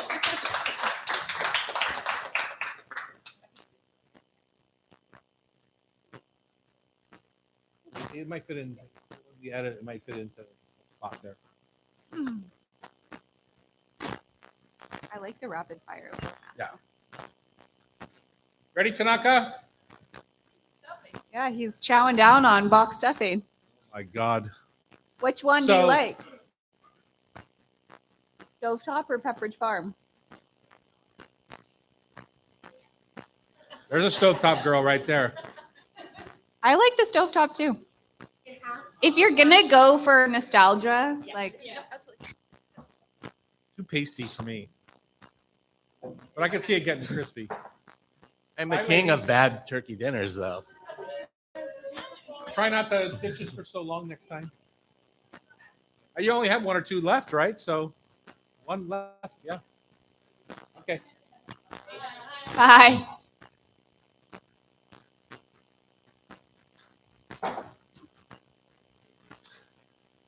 What was your best thing you had? In Mexico? Yeah. Or on that table? Let's start with Mexico. You're not sick. That's good. Nope, not sick. Mexico, I had everything was amazing. Everything was amazing. Was Good. it Yeah. just you and Danica, or did you take the whole tribe? No tribe, just me and Danica. I think that's Nice. why everything was so amazing. Eric has 5 children, 2 of which are grown, 3 of which are under 10, right? 12. Under 12. Yeah, but feels like a lot sometimes. What about on that table? I love bad roast turkey dinners. So I go to Family Pancake House and get the roast turkey dinner on Sundays for breakfast. This masterful chef. So the stovetop The stuffing. family house on Aurora. Yeah, Yeah. yeah. But it's kind of, it came from New York City.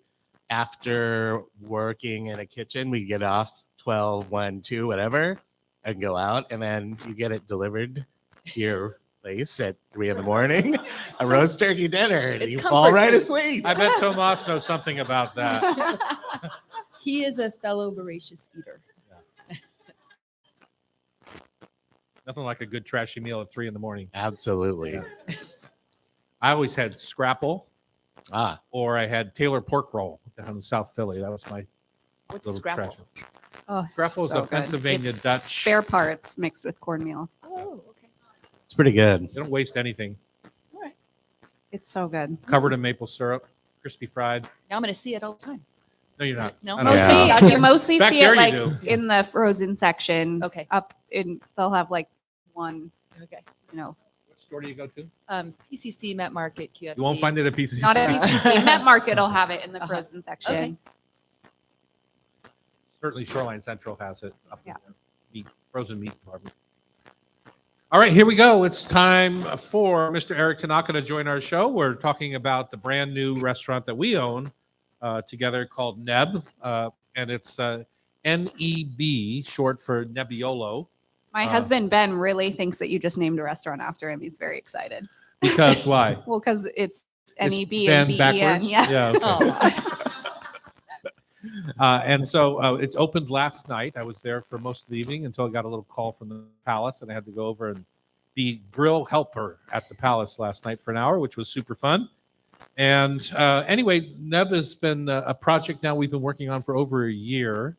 We've been waiting for the right time to get our team together, and when we as a company had the bandwidth to kind of get it open. In the last 6 months, we've opened now Neb, Serious Pie Ballard, Palace Kitchen, and Etta's. So it's been a really busy last 6 months to a year. And so Neb has kind of been like on the back burner, waiting for it to be pulled forward into the main burner. So we're excited about that. And Eric, you and I have been working on this, and we talked a little bit before when we talked about the opening of Neb about kind of financing and the ideas behind it, and how do you get to a new restaurant. And now on opening day, I had always said to my feeling was on opening day, it's kind of like the saddest day for me because a lot of the most fun parts of opening a restaurant is the dream, right? Yeah. Let's do it like this, and let's do this, and let's put this on the menu, and we're gonna cook out of the wood-fired oven, and all that stuff is super fun to think about. What's the silverware look like? What's the plates look like? And then you start to think about you're really good at thinking about the other side of that too, which is what are the finances like? How are we going to make our money? If you're going to invest $1 million, it didn't cost $1 million, but if you're going to invest $1 million, you want to get back what? At least what you can get in a savings account, passbook savings account, which is what, 5% at the best.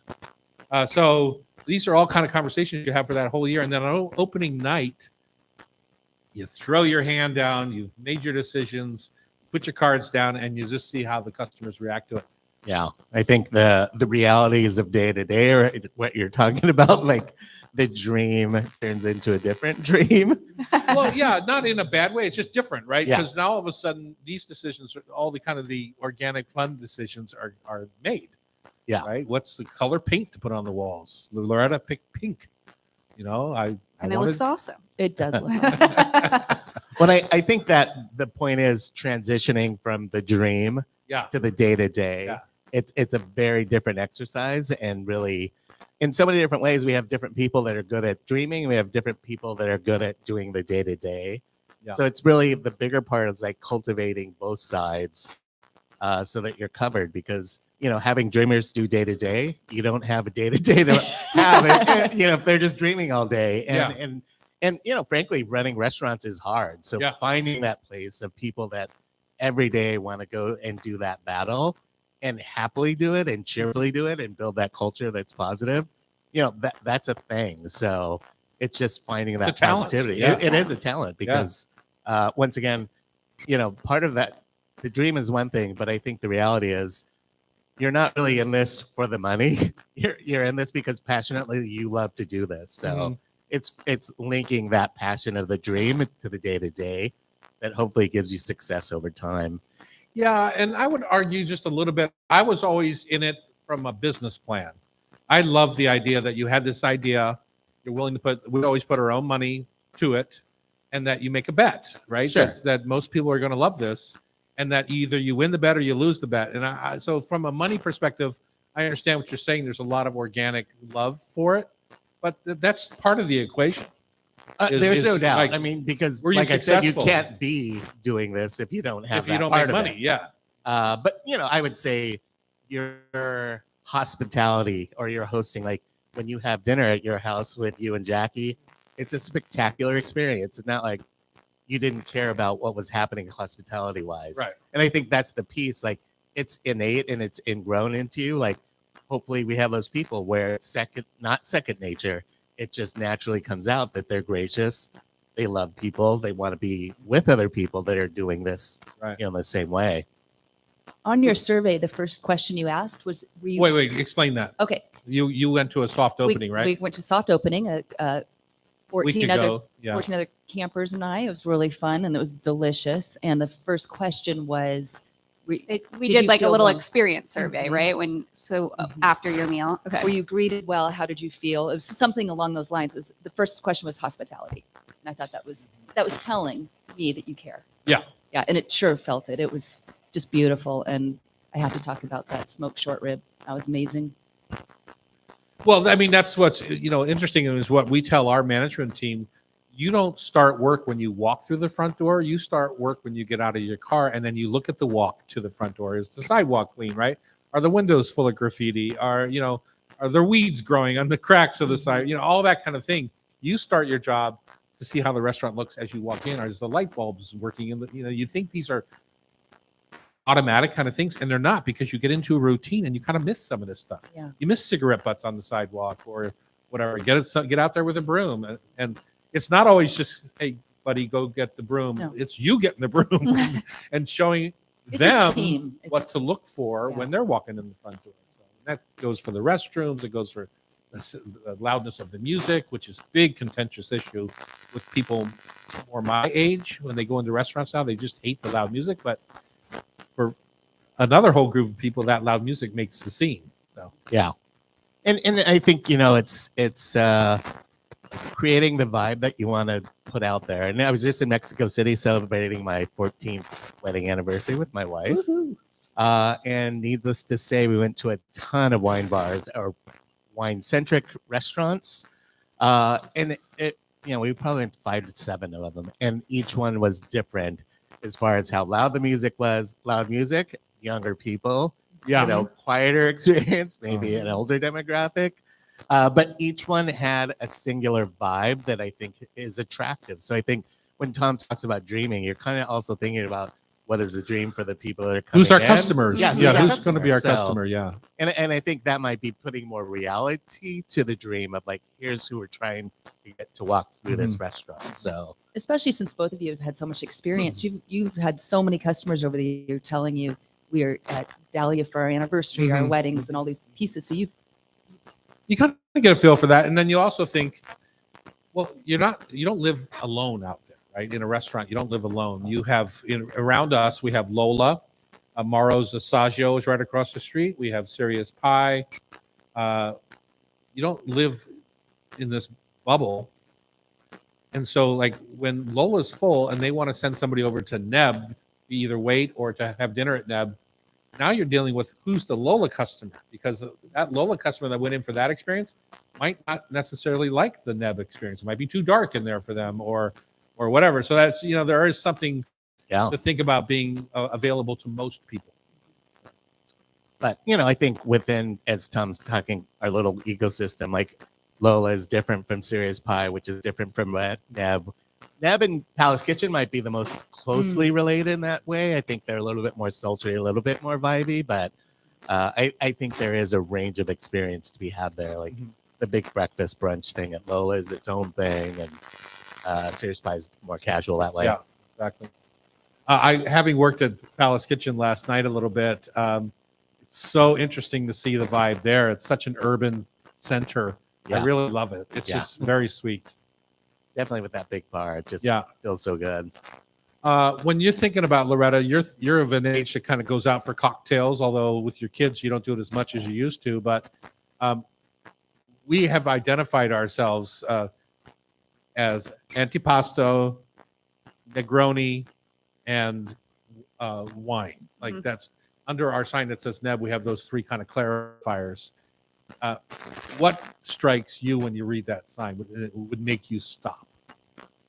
I think it speaks to because that's this- part of the dream too, yeah, right? Totally. Yeah. I think it speaks to this idea of like smaller and shareable and drink heavy, which for me is what I typically want. I like when I go out to eat, I like to try a lot of different things on the menu. And sometimes when you're going somewhere with a more traditional menu structure, I feel like, well, it's going to be super excessive if I order like 3 appetizers and 2 entrees to get everything I want to try.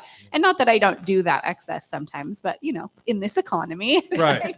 So to me, like Neb is perfect for me because it's a small menu. The plates are generally small and I could order 5 things off of it and not be kind of overwhelmed by that. And then who doesn't love a Negroni? I mean, plenty of people, I guess, but for me, I love Negronis. And so having 6 different kind of Negronis there to try. And then, I love wine, but I'm not an expert by any means. So having a wine program that's really like focused and guided for me would be intriguing. I want somebody to tell me what to drink and what's going to go great with. Right. on the We're menu. Italian centric there. Yeah. And so some people don't know Italian wine, but can learn. Yeah. Right. They don't quite understand the region where it's from. Becky, how about you? What do you look for in a new place? Well, the ambiance, kind of the feeling, and the people too. If they look like they're having a good time together, and that means something. And I look at the menu, but I love the Negroni component too, and the Faux-groni or no-groni. That was delicious. I took a sip of Bruce's and I ordered a real one. But I said this will be great on my second one. Yeah, exactly. Well, super fun. Thanks, Eric. I'm glad you had a good vacation in Mexico City. And I actually get to go to another opening today. Oh, yeah? Where are you going today? Neb. Oh, you're going to. It's my personal We opened opening. last night. Yay. I was gone.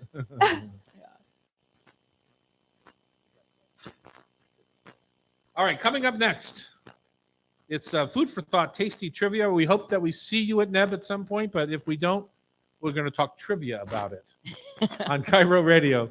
It's the Hot Stove Society Show, 97.3 FM. Make I'm the passing around the menu. Oh, okay.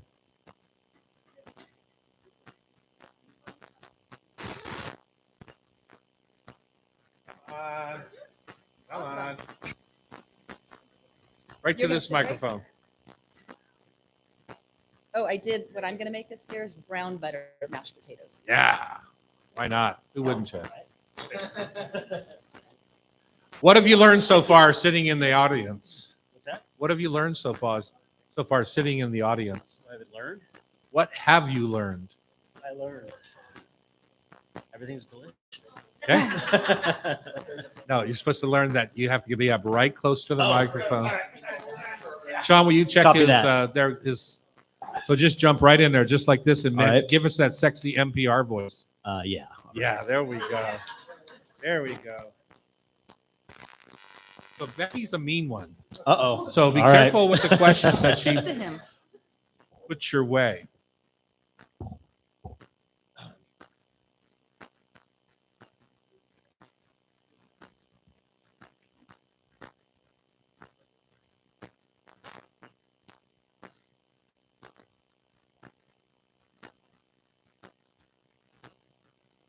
Wow, we're almost on time.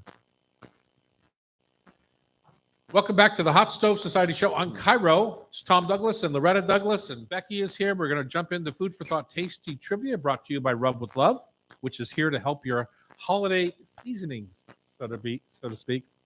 My favorite for the holiday rub is, you might not expect this, but our mushroom rub. I make my gravy, and then like 3 minutes before it's done cooking, I add a couple of tablespoons of our exotic mushroom rub, which has got dried porcini powder in it. Super good gravy helper. Just saying, I use Great it every tip. year. The If turkey you rub can- is really good too. I You mean, can I know pick it's up, on the nose, but You can pick up Rub with Love at a local grocery stores like the Met Market, Town and Country Markets, or BCC. Bartels, if you're traveling for the holidays and need to bring Rub with Love, stop by Made in Washington or Seattle Made at SeaTac Airport. And our friends around the country are now offering, Sean, can you fix this for me? Not you, Sean DeTore. And for our friends around the country, we are now offering free shipping on all online orders over $50 through the end of December. Wow. That's expensive. Took my breath away. All right, let's play. How do we play? Well, each of you are going to get 5 questions, and the one who gets the most right is the winner. Ooh. And today we have a wonderful audience member, Jason, who's going to do great. All right. Okay. I hope not That's too right. great, Jason. And we're going to I'll start. try. We're going to start with Loretta, so you can see how it works. Sounds Okay. good. Ready, Loretta? I'm ready. This is all Thanksgiving themed. Ooh, What is the name of the spicy sausage that is a classic ingredient in the Cajun cornbread dressing or stuffing? andouille. You got it. Ooh, good one. True or false? According to the American Pie Council, yep, that's a thing. American Pie Council. I want to be on that. Is that a number or an eat? Eat, not Yeah. pie like the mathematical symbol. 6 million men ages 35 to 54 have admitted to eating the last slice of pie, but denying it when asked. Is that true or false? What was the number? 6 million men. Yeah, true. It's totally true. You got it. So Dogs. wait. What about women? They didn't. It wasn't. About They didn't poll women. Women would never. Women ran the poll. I'm leaving. Can you? This is number 3. Can you please name a baking technique? Oh, this isn't fair because I hear that you're the pie queen. Well, let's see. Okay, maybe you need to name 2. Uh-oh. techniques. Now if I get it wrong, like I've really been set up. Can you please name a baking technique that helps pie crust stay tender and flaky? The way to not make it soggy. Par baking? You got it. Partial baking, blind baking, talking with a fork. Yeah. Egg. And I would I suggest guess that blind for baking any, is more of a baking term than par baking, but same same thing. idea. Yeah. Okay, thank you. Good job. Number 4, how many calories are in a typical Thanksgiving dinner? well, Not including dessert or drinks. not including dessert or drinks. Okay. Would you like Yeah, I options? want multiple choice. Okay. 1,200, 2,100, or 3,000 calories. 2,100. It is actually 3,000 calories Wow. before Mm. the average person would have to run 5 to 7 hours. to So burn that off. before dessert and drinks. So we're looking at what, 6,000? 6,000, yeah. Dessert and Exactly. drinks the way we do it. Okay, for your final question, Okay. would you like to finish the last word of a limerick, or do you want a cooking question? I want a cooking question. Okay. What temperature does the USDA recommend cooking turkey to? 165. Nailed it. Perfect score. Wow. Do you agree? No, I got one wrong. I got the multiple choice wrong. Oh, you're right. I mean, I'll take a perfect No, score, no, but you got 4. 4. 4 out of 5. 4 out of 5. Okay, you ready, Jason? I would All right, agree yep. with 165, but I'd probably go a little less myself, 150. Okay. That should- You just think it's 165 is what Follow- the food safety people say, The but bigger issue is without the stuffing in the center, right? If you do put stuffing in it, you got to scrape it all out when you refrigerate it because you just can't cool it fast enough. Oh. And that's how things go bad. Okay. Good tip. I'm going to do dressing, not stuffing. Okay. True or false? In 1705, in the town of Colchester, Connecticut, the town postponed Thanksgiving because they couldn't make pumpkin pies. True. That I is like- true. He immediately looked at his other over there and That's okay. she shrugged her shoulders like, you're on your own, pal. It is true. A frigid bout of cold weather led the Connecticut River to freeze, so settlers couldn't get their usual liquid sugar shipped on time from across the pond. Thus, the townspeople decided to delay the holiday for a week. wow. Number Interesting. 2, if you were tasked with making cranberry sauce from scratch, how can you tell if the cranberries are ripe? They're also called bounce berries. I have no idea. They float. Well, that could be, but if they're ripe and ready to eat, air pockets inside them allow them to bounce when you drop them. All right. If you fly over a cranberry bog, you'll see all the ripe berries kind of floating That's a on good top point. of the bog. That's pretty. Oof. Why make it from scratch? Just get the can. Okay, multiple choice. According to Guinness World Records, how heavy was the largest turkey on record? Was it 54, 86, or 104 pounds?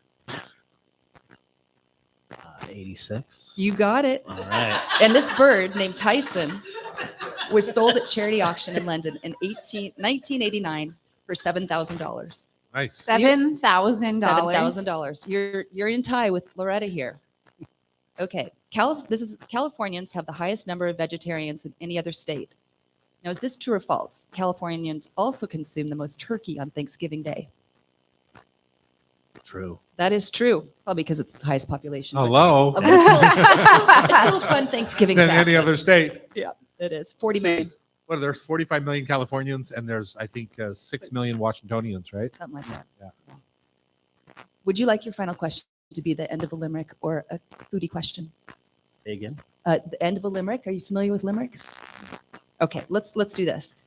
What food did the colonists and Native Americans not have on the first Thanksgiving in 1621? Stuffing. Turkey. Oh. Yep. What did turkey. they have? Chicken? They were more like the more Or likely fish? venison, lobster, seal, and geese. Seal. Yeah, Just a non-traditional Thanksgiving main. you still did well. Thank you, Jason. Thank you. Okay, Tom. What did he get? 3 out of You 5? got 3 out of 5. All right, Jason, way So to go. You're in battle with your daughter. Okay, number 1. What is the layer of fat under a turkey's skin called? Fat, or in my case, butter, It's because I also stuff it under the well, skin. I'll give you a clue. It's also called liquid gold. It makes your kitchen smell like a cozy hug. People who don't do dairy love it because it adds a buttery richness to dishes. Chickens have this too. Oh. Schmaltz. Schmaltz? Well, Yeah. it's fat. It's the same Yeah, thing. but I wanted the word schmaltz. Oh. I didn't It's know fat. that Thanksgiving was a Jewish holiday. All right, number 2. True or false? In 1926, President Calvin Coolidge received a 3-foot plump alligator as a gift to be served as a Thanksgiving dinner option.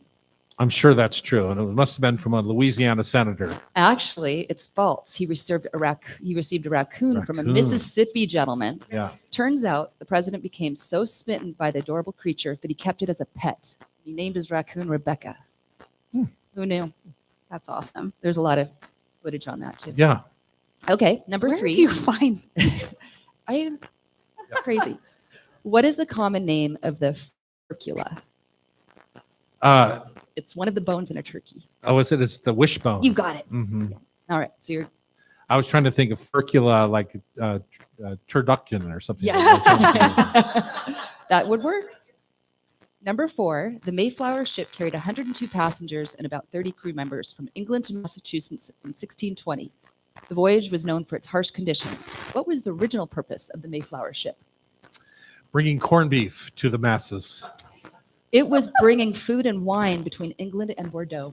Well, see, there you go. There you Even go. in Bordeaux. Yep. Huh. Okay. Well, corned beef to the masses is pretty much the same. Okay. Well, we'll see how you do on the limerick. Wait, she's tough. She's not. Yeah, she's not Go giving it ahead. up. Go ahead. In the kitchen, the hot stove's ablaze as we cook up a Thanksgiving craze. With a pumpkin pie slice and cranberry spice, we savor the warmth of these holiday. Days. Got it. There we go. All right. Well done. So I think Loretta's I the lost. winner. I think Loretta's the winner. Loretta's Loretta, the winner. by winning, you get to pick a 3-pack of rubs for any of our guests here today. You just have to pick one out so that the others hate you. Well, it should be Jason for playing, I think. That's perfect. Jason for playing. There you go. If you want to be part of the show, you can join the community on YouTube Live at Tom Douglas & Co. or buy a ticket to join us in the studio right here at the hotstovesociety.com. Or buy a ticket. Sean, can you fix this for me? Or you can buy a ticket to join us in studio at the Yeah, I think I said that right the first time. Let's start again, Sean. If you want to be part of our show, you can join the community on YouTube Live at Tom Douglas & Co.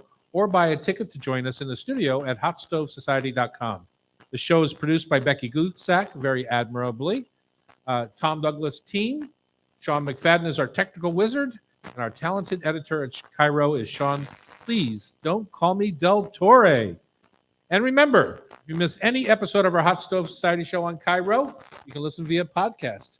Just subscribe with your favorite podcast app. Thanks for listening and a very happy Thanksgiving. Yeah. 10:55. Nice job. All right, you just have to be quiet on the set for 1 minute, please. Annie coming out of there. Hi, I'm Tom Douglas. And I'm Loretta Douglas. This afternoon on the Hot Stove Society radio show, we talk with Jeremy Sheck about his new book, Sheck Eats, Cooking Smarter. We chat about Thanksgiving potatoes and what to do with leftovers. Tomas Haas is here from Noble House and joins us with a little description of 6-7 restaurant down on Pier 67 at the Edgewater Hotel. Too many in there. Yeah. All right, good. Guys? I think we're all set.